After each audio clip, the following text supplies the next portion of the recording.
વડોદરામાં 203 કરોડના ખર્ચે વિવિધ વિકાસલક્ષી પ્રકલ્પોનું લોકાર્પણ અને ખાતમુહૂર્ત ગૃહ રાજ્યમંત્રી હર્ષ સંઘવીના હસ્તે કરવામાં આવ્યું છે। નમસ્કાર, હું છું મમલ। આ યોજના હેઠળ શહેરી સુવિધાઓમાં વધારો કરવા સાથે જ પણ ગુજરાતને સ્પોર્ટ્સ યુનિવર્સિટીમાં વિદ્યાર્થીઓ માટે નવી હોસ્ટેલનું નિર્માણ અને ઐતિહાસિક ન્યાય મંદિર વિસ્તારને હેરિટેજ સ્ક્વેર તરીકે વિકસાવવા પર વિશેષ ભાર મૂકવામાં આવ્યો છે।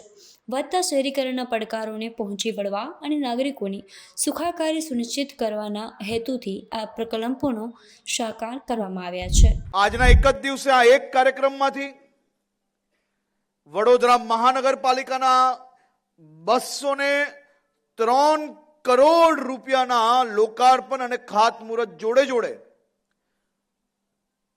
વડોદરા જિલ્લામાં સ્વર્ણિમ ગુજરાત સ્પોર્ટ્સ યુનિવર્સિટીમાં આપણા રાજ્યની દીકરીઓ માટે હોસ્ટેલનું ખાતમુહૂર્ત બી કરવામાં આવ્યું છે।